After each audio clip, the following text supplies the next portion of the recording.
Hi, this is Father Mark Boulos with the Bible as Literature podcast. In Isaiah, Cyrus the Great emerges as a unique figure chosen by the God of Israel to fulfill a specific historical task: the rebuilding of the Jerusalem temple and the liberation of the Judahites from exile in Babylon, in direct fulfillment of the prophecy spoken by Jeremiah. Cyrus's rise to power is depicted not as a product of his strength, but as the result of God stirring his spirit and granting him authority over all nations.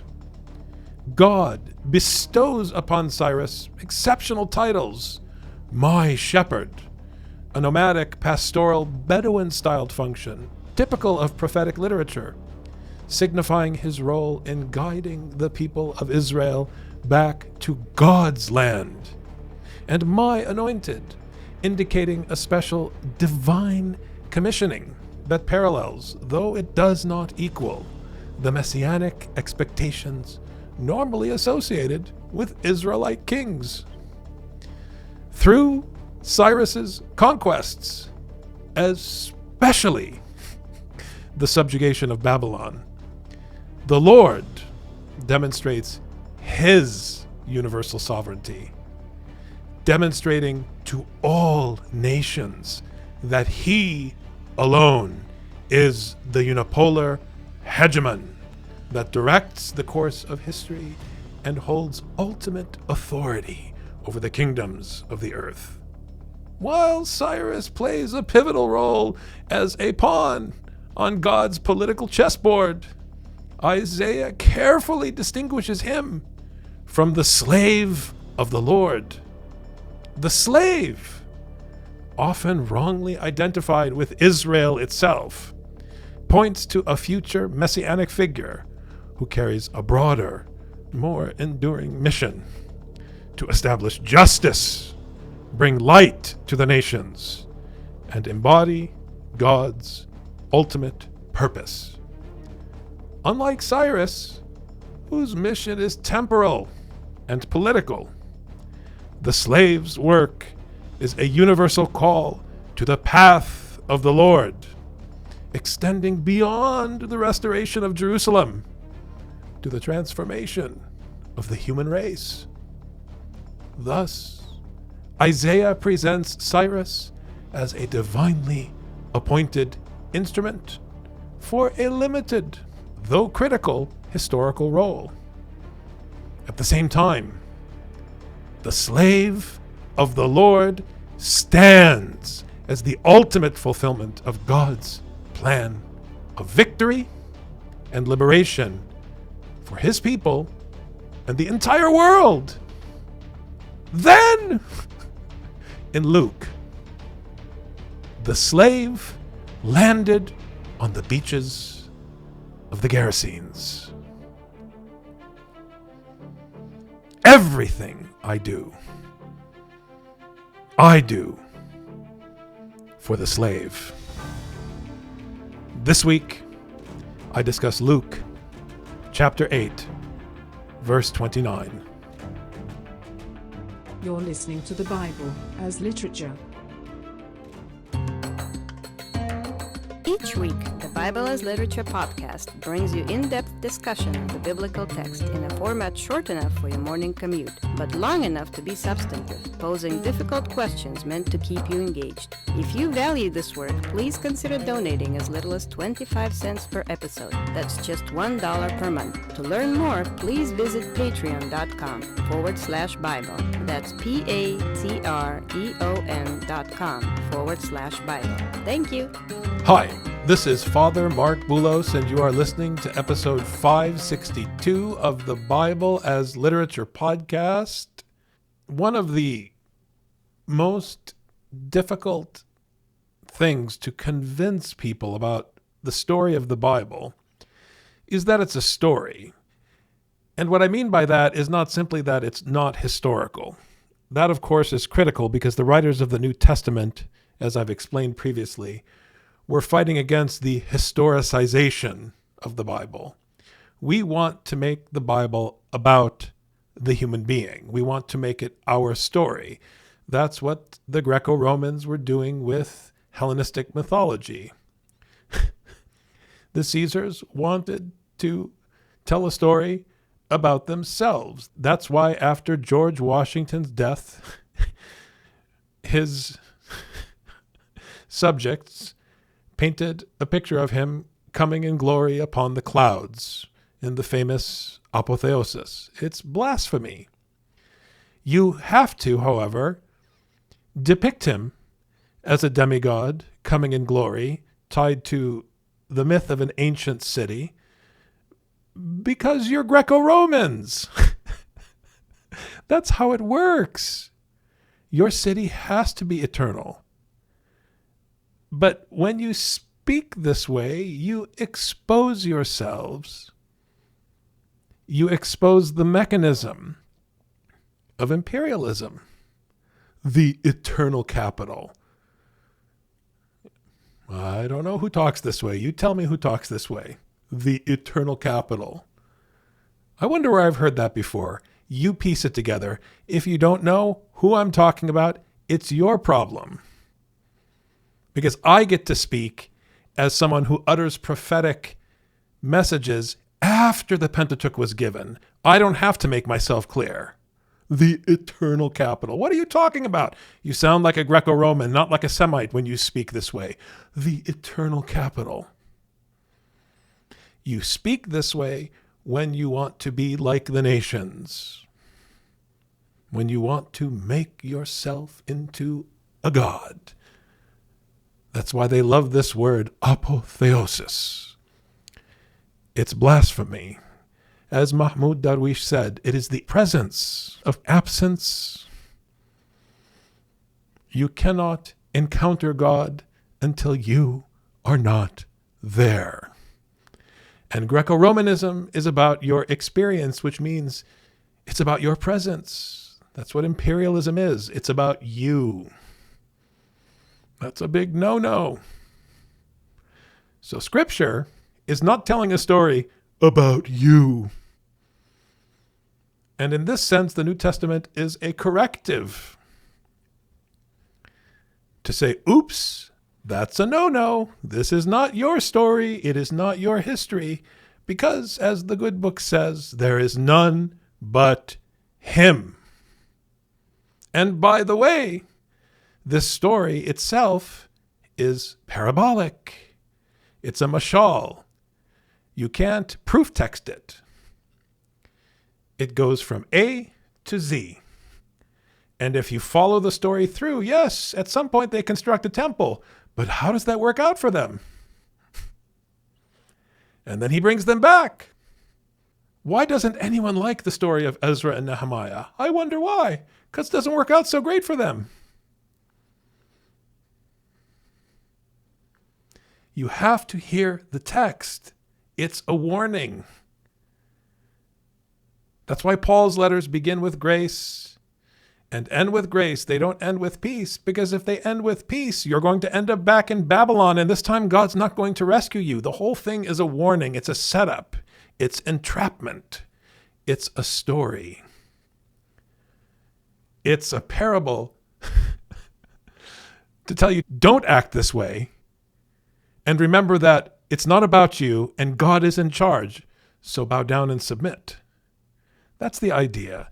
Otherwise, you're going to end up doing what people do when they historicize it and read it with blinders on. In English or some other European language.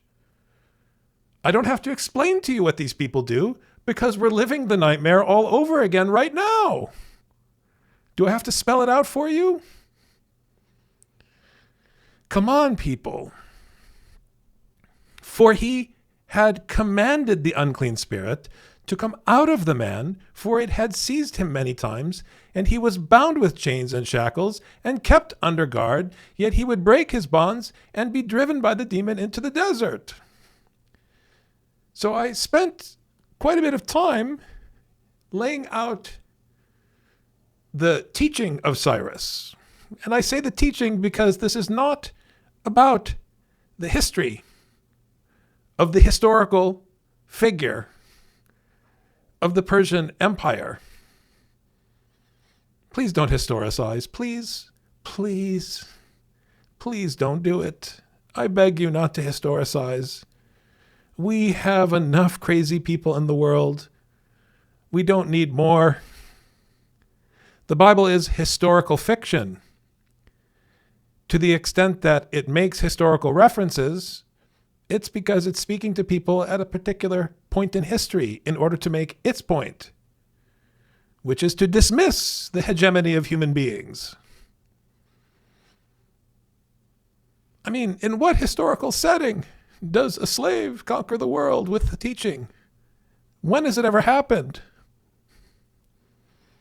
A teaching in which the human being is no reference. I mean, you can tell me some Hollywoodian story about a slave who rises to ascendancy and conquers the world, but it's going to be a human story with a human reference point, which sounds just like all your political dramas. You'll never convince me that a story in which the human ego is canceled gains ascendancy. That's why the Torah, in the self-referential story of the Torah, is rejected by the people, so that God commands his prophets to speak in parables out of anger, so that only those with ears to hear can hear. He consigns everyone else to judgment, so that in the day of the Lord they have no excuse. This is how Jesus appears in the New Testament, speaking in parables, which is not good news. That means already the writers of the New Testament expect the addressees of the New Testament to reject it. Which means in the content of the Old Testament, there is an expectation of it being rejected. In the content of the New Testament, there is an expectation, which is why Isaiah 6 keeps getting quoted. There is an expectation that the New Testament, at the outset, will be rejected, which means its purpose is not acceptance. Its purpose is propagation and utterance. This goes against human thought. But human thought is Hellenism. It's a different mechanism at work. And I would argue, as would many of my colleagues, that the same mechanism continues in the Quran. There is an expectation that at the outset it will be rejected by its addressees. Because how can a human being accept something that is anti-tribal? How? Because we cling to tribe. Because that's what gives us security. And tribe and nationalism are the same thing. Family first, Father Mark. Yeah, whatever. It gets old. You revert to God. There is none but him. Nothing matters. He is the tribe and the family and the city in the New Testament, not your earthly temporal cities, your eternal capitals and all of your nonsense. So now the slave, the suffering slave of Isaiah, which everybody wants to make into the community, even the way they talk about the lamb, they want to make him into the community. No one can escape this trap because everybody wants to make it about themselves. But you cannot encounter the biblical God if you are there. There is none but him. If you are present, then you are simply looking at your own reflection. And that's called idolatry. That's why in the New Testament tradition, the cross is the key. Jesus was not the king. He was the locum tenens. You cannot refer to Jesus as the king before he's crucified, because then he's just a punk like Cyrus, a temporal king. He's seated at the right hand of power, coming on the clouds, after his cancellation. These are all critical technicalities. And once you let them sink in, which honestly it's impossible to let sink in because you have to literally be canceled, which is not good news. It's difficult to accept. It's a hard message to accept. That's why it's rejected. Then you can begin to hear how the socio-political rebellion against the human being, which is what Scripture is, which rejects the hegemony of empire and of Caesar, is playing the long game. The work, and there's nothing in it for anyone except the work, is to propagate the prophetic utterance, the messianic prophetic utterance, and to trust and to hope in the day of the Lord. So, what do you want me to do? Go to the ballot box and vote for Cyrus and cheer for him? Cyrus is a pawn. You should vote, Father Mark. Vote for who? I'm waiting on the day of the Lord. Who knows when that day will be? But that's the long game. It is definitely socio-political. Scripture is definitely about taking action, but it has a much longer game in view than your silly, puny gods, your little empires that you're all excited about. Cyrus was a pawn on the chessboard. What do you want me to be excited about? Now you're getting it. Or maybe you're not. Most likely you are, and you're not interested. Which doesn't impress me, because most people are not interested once they get it, which is why God speaks in parables and riddles, so that hearing they will not hear, and they will not perceive, so that they will be judged on that day. So this word command, parangelo, if you just hear it in Greek, you're going to come back and give me a translation. This is what it means in Greek. Good for you. That's nice. We could spend some time tracing its itinerary in the Gospel of Luke, which would be of value, most definitely, but that's not what I'm going to do. I definitely don't want to hear you explain to me its meaning in Greek, because without a doubt, you're going to flip the pages of Greek philosophy and explain to me its usage in Hellenistic blah blah. Who cares? Its only value is its usage in the New Testament. But as always, on this podcast, I'm also interested in its usage in the Greek Septuagint and how it connects to the consonantal Semitic text and what that tells us about its interfunctionality with the Quran. Now, I have said over and over again that you cannot separate the function hearing from submission. You will never find that in a dictionary, ever. And if you try to explain it to a dictionary writer, they'll say, I don't agree with that. What do you mean by that? The minute someone uses the word meaning, just smile politely and move on, because you're talking to Socrates. And we all saw what happened to Jordan Peterson, the great Socrates, as Noam Chomsky, who lost his power of speech recently, which is a great loss for all of us. As Noam Chomsky said, you get the intellectuals you deserve. Come on, Socrates. What is meaning? What is truth? I mean, the New Testament makes fun of this nonsense. What is truth? What is meaning? I don't know. What is it? You just, stay lost in the honeypot of Greek philosophy and wisdom. Stay trapped there and produce nothing. The rest of us have work to do. Hear and submit are Semitically the same thing. Just follow the itinerary of Shin, Mem, Ein. Sin, Mim, Ein. These triliteral roots correspond to parangelo. It's a correspondence here locally in Luke. Just follow the itinerary. It's powerful. 1 Samuel 15:4. Saul, Israel's first king, in chapter 15 of 1 Samuel, asserts his leadership by gathering a vast army, 200,000 foot soldiers and 10,000 men of Judah. Impressive. Maybe he'll save us with all these soldiers. Don't tell me otherwise. That's how we all think. He gathers this army to fulfill a divine command, to destroy the Amalekites utterly. There it is, brothers and sisters, centralized royal power at its peak. Now, I've talked about the Amalekites in the past. I've written about it.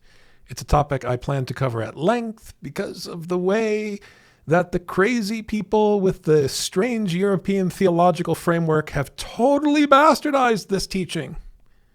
They've totally messed it up. I'm not going to cover it now. The Amalekites are precious in the sight of the Lord. What are you talking about, Father Mark? It doesn't matter. But Saul messed up. And you can't outdo Saul by killing everybody. You're not hearing the text. It's nuts. People are nuts. 1 Samuel 23:8. So I'm following the itinerary of this function according to its correspondence in Luke, which means that Luke's usage is linking it to parangelo in this verse, which means that we're hearing a story that is associated with the suffering slave of 2nd Isaiah, landing on the beach of the Gerasenes, storming the beach of the Gerasenes. It's militaristic, which you will realize as the chapter unfolds. 1 Samuel 23:8. Saul, now insecure in his power, that's what's happening. He's insecure. Redirects his military might to pursue David, driven by jealousy and fear of losing his throne. What a clown. Is it his throne to lose? Interesting. Remember that Saul means asked for. You people wanted a king. This is what you wanted. This is what you get. You asked for this. The Bible is a tragic comedy. The Bible it's laying out a picture. That's why the whole thing ends ominously. It's like, do you really think it's good news that you're rebuilding this nonsense? I mean, it's like biblical fundamentalism is truly the absolute worst example of life imitating art. I can't think of a worse thing that could ever happen. The whole Bible is written to say, don't do it, dummy. And the dummies are doing it. It's shocking. It's not shocking because the behavior the Bible is ridiculing is typical of human beings. If you strip away the religious symbolism, you could look at any nation on earth and they behave this way. It's just that religious people say, we want to do the same thing, only we think we're special because we're religious. And the funny thing is, the Bible is most critical of religion. It's such a mind job, the stupidity of it all. But stupidity is the wrong word. It's sheer arrogance with sprinkles of stupidity kind of layered on top like a big wedding cake. 1 Kings chapter 15, verse 22. King Asa in this chapter commands all of Judah to dismantle. Remember, in each of these verses that I'm calling out, I'm just kind of putting together the story for you so you hear through the itinerary what's happening. But in each verse, it's the same function that appears, shin, mem, ein, via this Greek word. That's the correspondence via the Septuagint, parangelo. King Asa commands all of Judah to dismantle the fortifications at Ramah and repurpose them to fortify Geba at Mizpah. His leadership is exactly what every parish council wants. Oh, please, Father, please. We don't want to study the Bible. We need to be practical. His leadership is pragmatic and defensive. Let's build up our savings and our endowment. We need to focus on security and the future. We need a 5-year plan. We can't be bothered with all these prophetic utterances. Because you're not thinking about the day of the Lord. You're thinking about who's running for president and which nation has a culture you can believe in and values you can support. Now, I make fun of these things, but you all know in practicality that I'm the one who sounds like the fool. Of course I do. Because I'm rebelling against the human perspective. Because that's what Scripture does. That's the prophetic utterance. All of you would side with King Asa because he makes sense. We need to plan for the future. We need to have defenses in place. We need to have everything set up. But now we come, again, following the itinerary. Right? You see how hearing, commanding are linked. That's why submission and hearing are linked. Action and hearing are linked in the usage of the function. What does Shema mean? I mean, when your mother says, listen, do you ask yourself, is she telling me to do something? When my mom said, listen, I didn't reason in my head whether I was supposed to do it or not. When she said, listen, I did whatever she was telling me to do. They're linked. It's a command. And these are kings that are issuing commands. It's militaristic. It's linked to judgment, military action, ominous in this particular usage, in this itinerary. Now we come to the prophet Jeremiah 26:14. In this instance, Jeremiah stands all by himself in front of the religious leaders and the political leaders. And he sounds like Esther here. Everybody misunderstands Esther, the footstool of the Lord. That's why, once again, those who are occupied and held captive by European theology. Unbelievable. They think that Esther was interested in voting. No, her value was like the value of Jeremiah. She was powerless. She had no power. She simply acquiesced. What do you mean, Father Mark? Exactly what I said. She had no power. And in the absence of power, everything was in his hands. That's the key. Again and again in Scripture. The real point is, who is the unipolar hegemon? That is the only question in Scripture.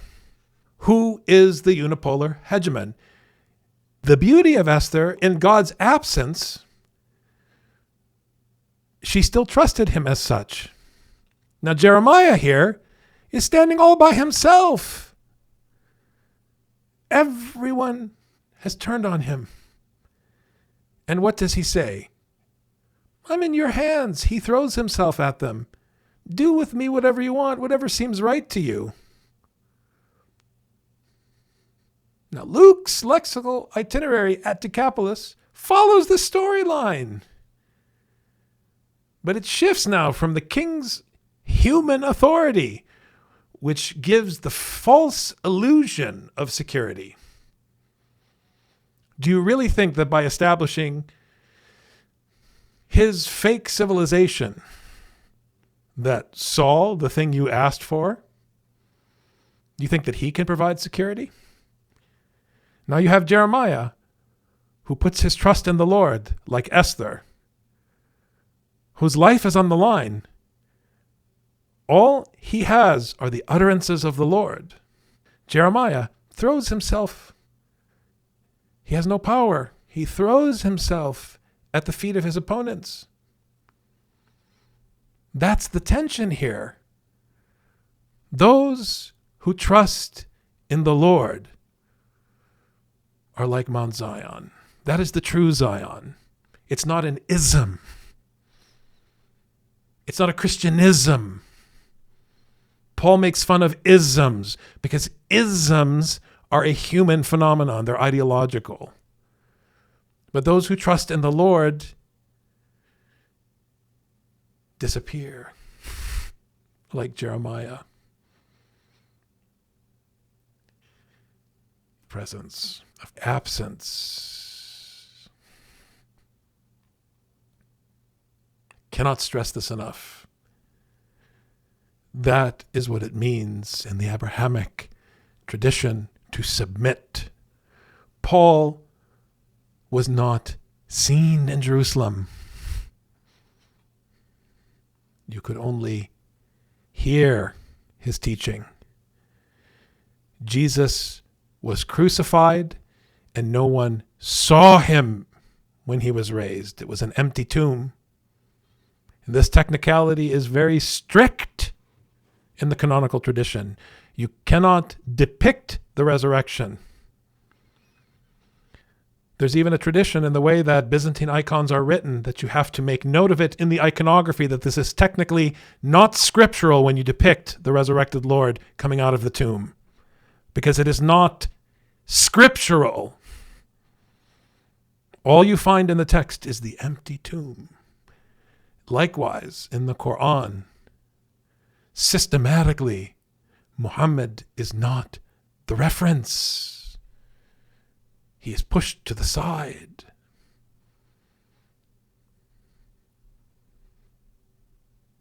This is the biblical storyline, which erases kingly authority and stresses the prophet's vulnerability. Humans exercise authority to defend borders, focusing on pragmatism. But Scripture is interested in the prophetic utterances, which are in tension with the things that we build, the things that we want to control. And that's why the prophet ultimately is crucified, swept to the side, pushed to the side, rejected, undermined. But you have to remember that they make plans and God makes plans. But God always, remember, is the best of planners. Jeremiah 27:29.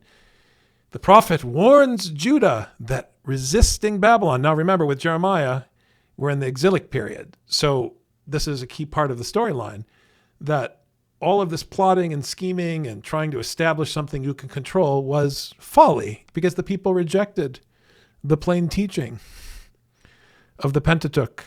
That's why God started speaking in parables in the first place. And now Jeremiah is warning Judah that resisting Babylon will only bring destruction. What must the people do? What must the people do? They must submit. There it is, the link between hearing and submission. You must submit to Babylon's yoke, because it is God's instrument of judgment. I was just chatting with someone today. People love to talk about how marriage is when the couple submits to each other. This is incorrect. Do not preach this way to couples. You sound like people. You sound like this Russian theologian, I think his name is Komyakov, the community. Give me a break. This is neo-paganism, the community. Forget about it. There is none, as Paul says. There is none but him. You submit to God. That's what Jeremiah is saying in chapter 27. You submit only to God. You're not submitting to Babylon's yoke. You're submitting to God, who levels Babylon's yoke as an instrument of judgment. So yes, it looks like you're submitting to Babylon's yoke, but it's to Babylon's yoke as God's instrument of judgment. Just as God will move Cyrus as a tool. And this is what comes up later. Jeremiah 28:27. Again, the theme of the yoke. You have to continue to submit, to endure under the yoke. This is where Paul's teaching of ipomoni, which is aslama, submission. It's thematically similar to this concept of sumud. You have to persist, to endure patiently under the yoke. So it's the continuation. The itinerary continues. This is the theme. All of this in one word in the Gospel of Luke. Now, what's powerful is that there are other Hebrew functions linked to the same Greek term that bring to bear more of the biblical story. Remember, Ain Bet Resh, Yabri, to pass through, to pass by, to go your way. I spent a lot of time talking about this in an earlier episode. 2 Chronicles. Why is 2 Chronicles so important? Because this verse in chapter 36, verse 22, where this function appears, marks the beginning. And interesting how this function here corresponds to parangelo, to order, to summon, to command, to send a message. Here, the verse marks the beginning of the return from exile. This is in fulfillment of Jeremiah. It records that in the first year, famously, in the first year of the king Cyrus of Persia, the Lord moved his heart to make a proclamation, allowing the exiles to return to Jerusalem and rebuild the temple. Now, the mistake that people make is that they think, oh, this means we're supposed to have a temple. No, it's not about us, no matter what your religious identity is, because it's historical fiction, first of all. Second of all, whatever it is, it's an ancient text. It's not talking to anybody in 2025. For heaven's sake, people. I mean, the Lebanese claiming they're Phoenicians is silly. I mean, what are you talking about? It's absolute nonsense. The Phoenicians did not have air conditioning, Pepsi Cola, or iPhones. What are you talking about? I mean, I grew up in St. Paul on the west side. The kids living today on the west side have no clue where I grew up. So how can a modern Lebanese tell me they're Phoenician? What are you talking about? What has anything to do with anything, let alone anyone living today, to make any claim they have any connection to the fictional characters in this story? This is the lunacy of Augustus Caesar, claiming he was related to a fictional character in Greek mythology. This is the insanity of nationalism and fundamentalism. Never mind the fact that in this story, the construction of the temple is entrapment in order to show you the folly of temple construction. Because you didn't go back in the story, never mind that it wasn't you, but the characters went back because God brought them back in order to entrap them in their own folly. That's literature. Oh, unbelievable. But we have nothing to do but teach. So if there are any teachers listening, God bless you. I feel your pain. And then we come to Ezra, chapter 1, verse 1, which parallels 2 Chronicles 36:22. Once again, the first year of King Cyrus of Persia's reign, God stirred up his spirit to make a decree. It's the same function, Ein Bet Resh, which corresponds to Parangelo. Now,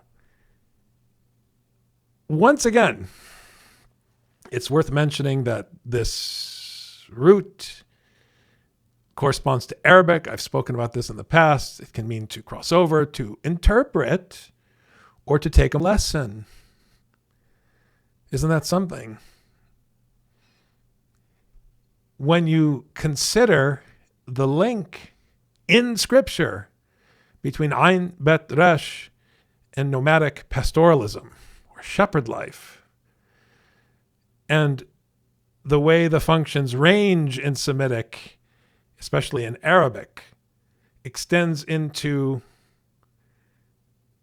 the idea of interpretation or taking a lesson. I mean, it's linked to the interpretation of dreams, to the interpretation of texts, the study of sacred literature.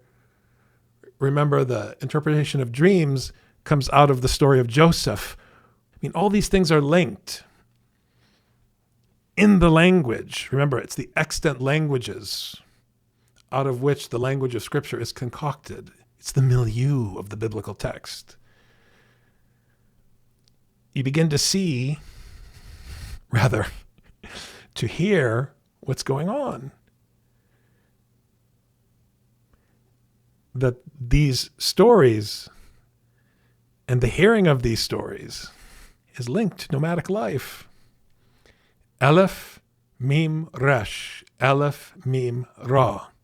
In Arabic, this root is the foundation of words like Amr, which is to command or order. Matthew Cooper, and I've talked about this before, my colleague Matthew Cooper, has mentioned, and he actually published a paper last year at our OCAB seminar, that the word Amar in Hebrew, he spoke, is interfunctional with the Arabic word Emir, which means prince, commander, or leader. It comes from the same root. And in his work, as I've said in a previous podcast, he links this function as the commander, the prince, to God as the one who speaks. Now, Joshua 6:7, Joshua commands his army to advance on Jericho. He orders the men to proceed, and the 7 priests with the trumpets go before the Ark of the Covenant as they prepare to encircle the city. It's the account of the fall of Jericho. Why do the walls come down? Because of the Israelites' obedience to God. So again, it's the utterance, it's the speaking of the command and the obedience. It's linked, and all of this is linked to parangelo. Again, you see the pattern. That's why the New Testament favors militaristic terminology, because it's linked to obedience and action. And as a side note, Joshua is speaking what he was given to speak. So he may be the commander, but the real emir is God. He's the actual commander. Now, the last function that I want to cover today is Yod Ein Sade. Now, this function appears in 1 Kings chapter 12, verse 6, where Rehoboam, Solomon's son and the new king, consults the elders who had served his father about responding to the people's request to, lighten their burdens. The elders advise him to show kindness. But of course, Rehoboam was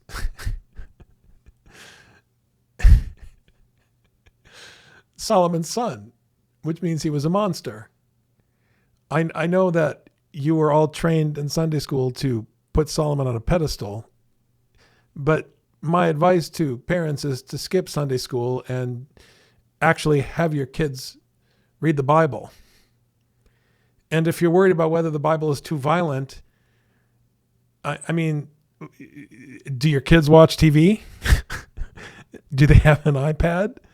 Do they participate in this civilization? I mean, you're better off just having them read the Bible so that they're equipped to deal with this civilization, instead of feeding them lies about what a great man Solomon, the temple builder, was, because his son was even worse.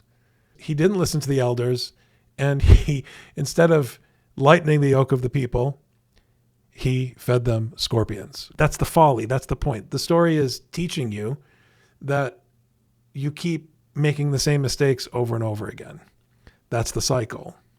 But we're brought with the story of Cyrus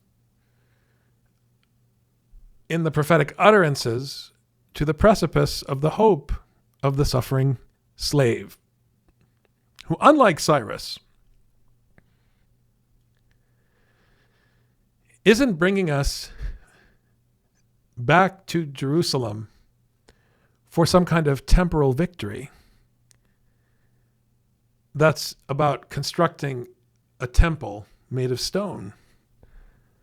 Because the only reason, as I said, the temple made of stone is constructed in the storyline is to entrap us, in order to instruct us that in the story of Ezra and Nehemiah, we're going to mess it up again anyways.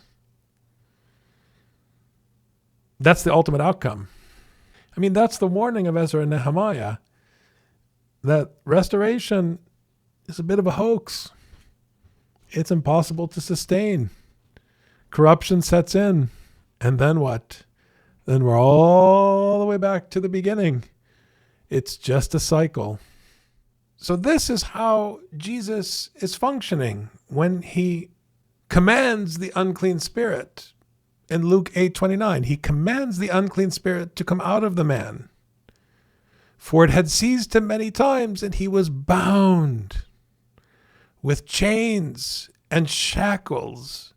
This is the terminology of oppression, of enslavement, of tyranny. Remember, in the historical setting of the Gospel of Luke, if you are a Roman slave hearing this, if you are someone who has been under the boot of the Greco-Roman hegemon, whether you are a Judahite or a citizen of Rome, this terminology is unmissable, bound with chains and shackles and kept under guard. And now the suffering slave, Jesus Christ, has landed on the beach and is commanding the unclean spirit to come out of the one who was bound with chains. And yet he would break his bonds and be driven by the demon into the desert, istas erimus. Jesus Christ, the suffering slave, is usurping the authority of the one who utters the command, the one who would control this, quote, demon, who is oppressing this man, and he is forcing the oppressor to submit. That is how you have to hear it, and it's militaristic, as we'll hear in the coming verses. But the question is, what is the mechanism of this confrontation? As I keep saying, it's sociopolitical, but how? It's not obviously a physical sword. That's not the nature of the confrontation. So what are we talking about? Again, neither you nor your Sunday school have taken seriously the wickedness of Solomon. You all refer to him as Solomon the Wise. Are you kidding me? Solomon the Wise? Big joke. He's Solomon the temple builder. He is not Solomon the Wise. And his son was worse than him, Rehoboam, the giver of scorpions.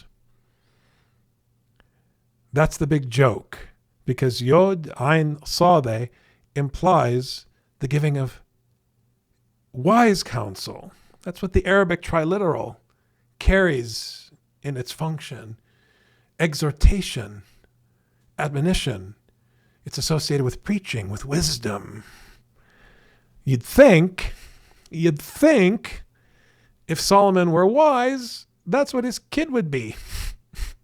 But Solomon wasn't wise. Solomon was like every other city builder. He was interested in control and tyranny and building a culture where he could make sure people did exactly what he wanted. Ask any banker what that means. That means you need to control what? The flow of money. Look how people talk. That's what economia means, Father Mark. That's why we have an economy. It's about managing money so you can care for the common good. No, what you really mean is so you can control people to impose your morality. Solomon was interested in coin. He was a money grubber. Yes. And that's why his son, Rehoboam, was twice as much a child of hell as he was. Yeah, no kidding. When in fact, he should have given wise counsel to the Queen of Sheba. Instead, he took her money and sent her packing. Come on, people. Come on. It's written. In Arabic, as I said, the same function means to advise, to give counsel. It's associated with preaching. Call to the path of your Lord with wisdom and the beautiful exhortation, al-maw'idat al-hasanati, and discuss with them in that which is best. That which is best is not money. Indeed, your Lord is most knowing of who has strayed from his path, and he is most knowing of the guided. Surah An-Nahl, chapter 16, verse 125. Yallah. Bye.